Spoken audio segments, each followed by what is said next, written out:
यहाँ से प्रकाश का अपवर्तन।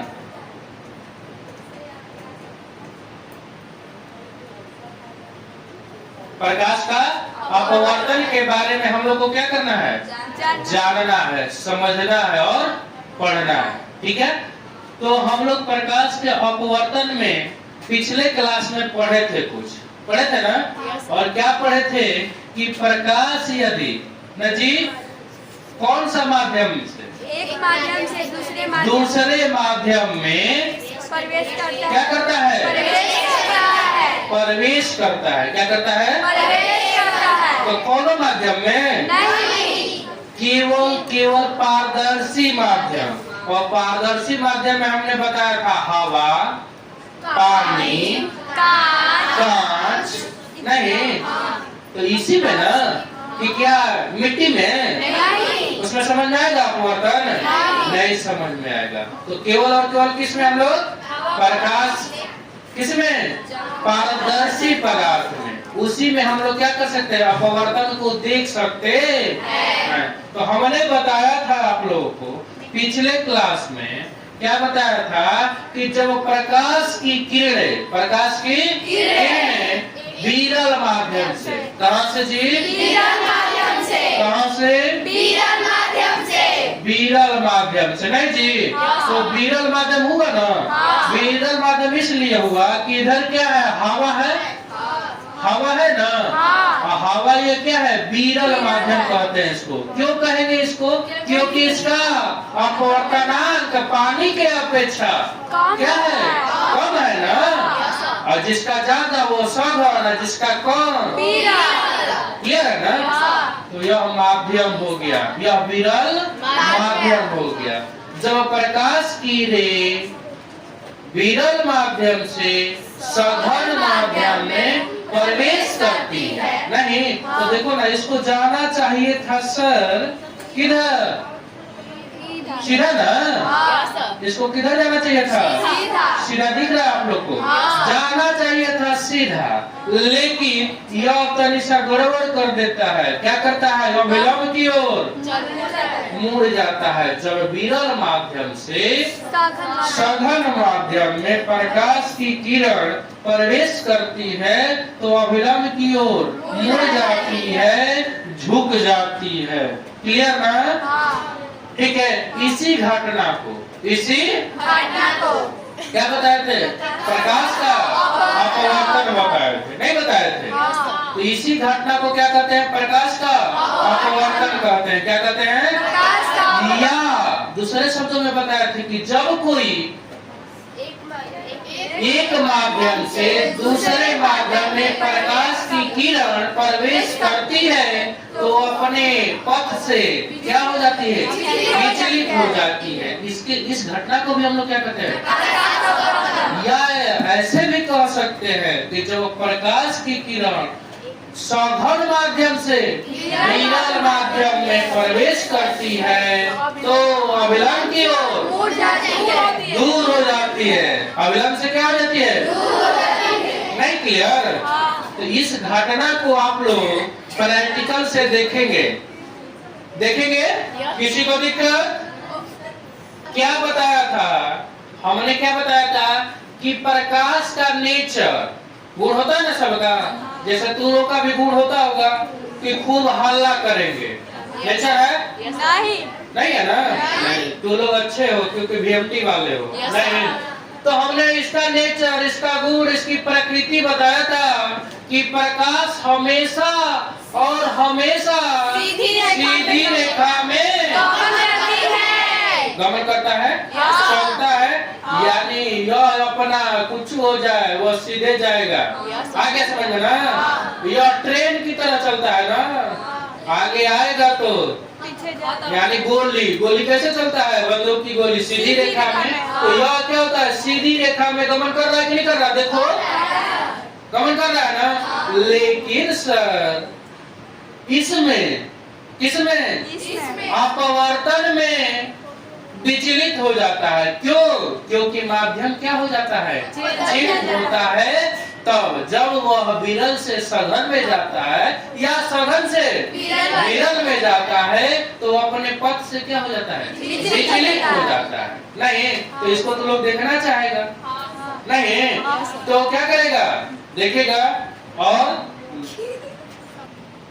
देखेंगे कि यह जो है, देखो जी यह कांच है ना, कांच, और हम लोग हवा में है, हवा में है, तो यह जो लाइट हमने लेजर लाइट लिया है, ठीक है, यह लेजर लाइट लिया है ना, तो यह हम लोग विरल माध्यम में, और यह कांच जो है सघन माध्यम, क्योंकि इसका अपवर्तनांक क्या है, ज्यादा है, क्या है। तो देखो ना, जब हम रे यहाँ पर क्या कर रहे हैं, क्या कर रहे हैं, यहाँ से गुजार रहे हैं, तो देखो ना यहाँ पर यह तिरछा हो रहा है कि नहीं हो रहा है, हो रहा है ना तिरछा, यानी यह किसके कारण, अपवर्तन के कारण ही ऐसा संभव हो पा रहा है। देख लो, आ रहा समझ में ना, तिरछा हो रहा है, सबको दिख रहा है, देखो नहीं दिख रहा है क्या, सबको दिख रहा है, हाँ पीछे हम दिखा रहे हैं आप लोगों को, क्लियर ना, समझ में आ रहा है कि जब प्रकाश की रे एक माध्यम से दूसरे माध्यम में जाती है तो अपवर्तन के बाद क्या होती है, मार्ग से भटक जाती है, नहीं विचलित हो जाती है। इसी घटना को प्रकाश का देखेंगे। तो जो फिगर हमने बताया है, जो फिगर बताया है हमने, उसको सिर्फ इस ग्लास में एक लाइट को हमने क्या किया, लेजर लाइट की सहायता से, और इसमें पानी है, तो देखो अविलंब से मुड़ता हुआ आप लोग को नजर आ रहा होगा। हमने आप लोग को बता दिया कि प्रकाश का अपवर्तन कैसे होता है, आप लोग को दिखा भी दिया, और हमने आप लोग को बताया था पिछले क्लास में कि प्रकाश के अपवर्तन के कारण ही पानी से भरा हुआ गिलास, पानी से भरा हुआ गिलास का पेंदी ऊपर उठा हुआ दिखाई देता है, नहीं जी।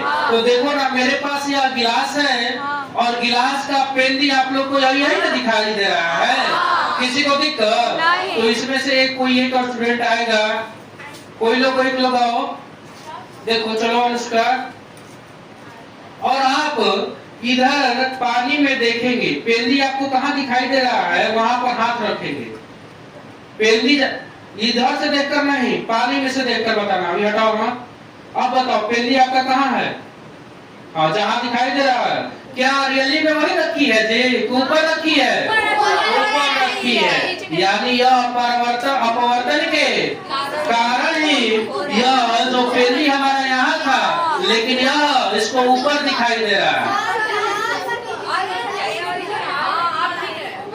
नहीं दिखाई दे रहा है।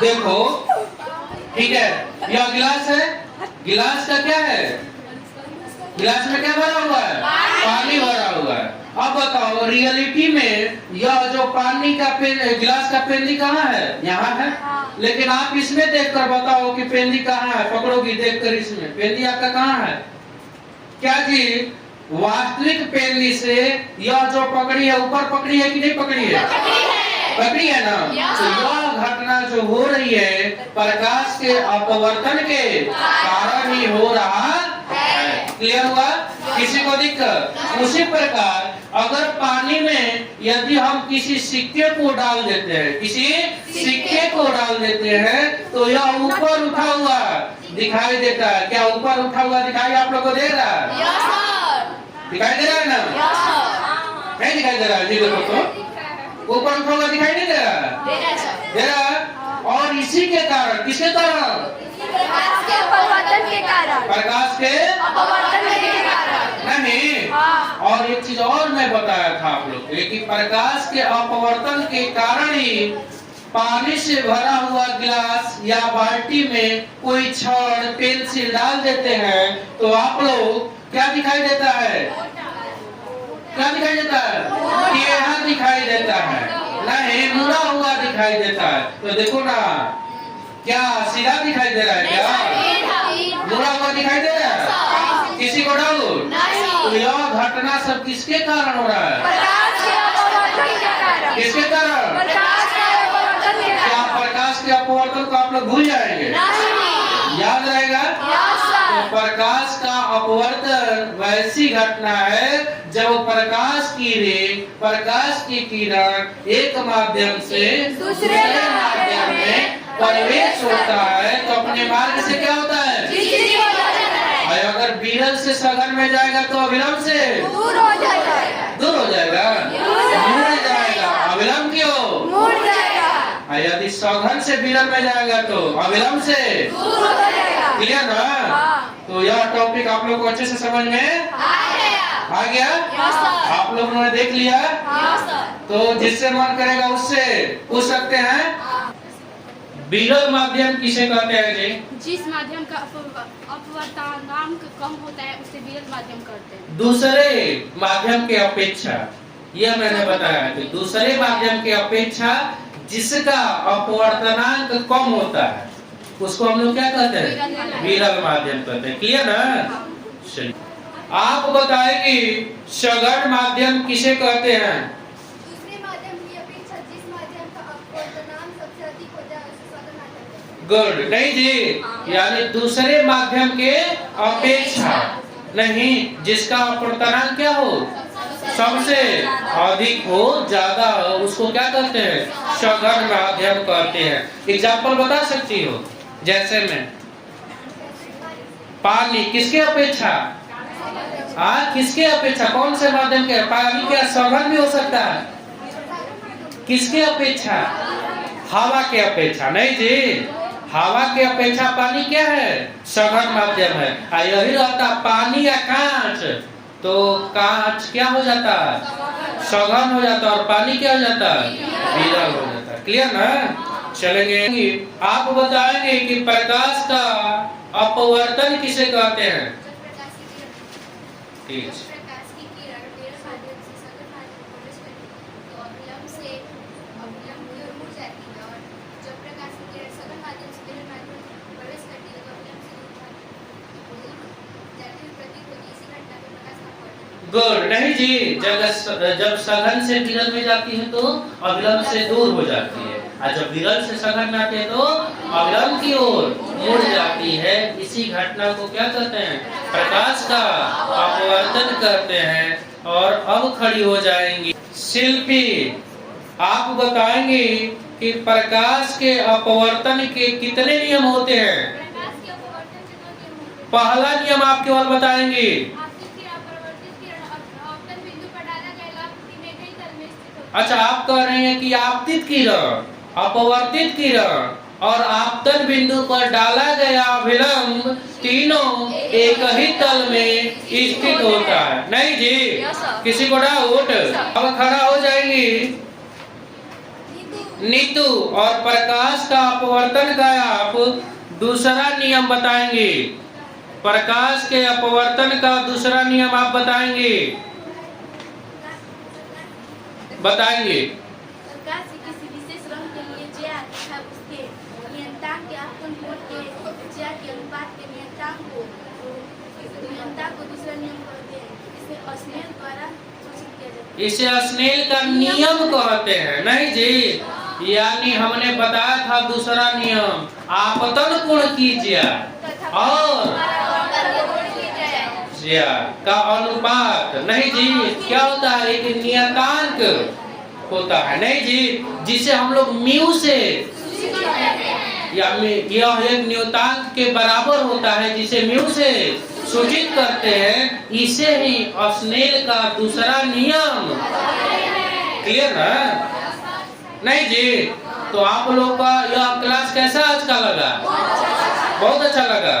तो आगे हम लोग फिर, ठीक है, इसी तरह के प्रैक्टिकल के साथ में क्या करेंगे? मिलेंगे। तब तक के लिए ओके, फिर मिलते हैं हम लोग नेक्स्ट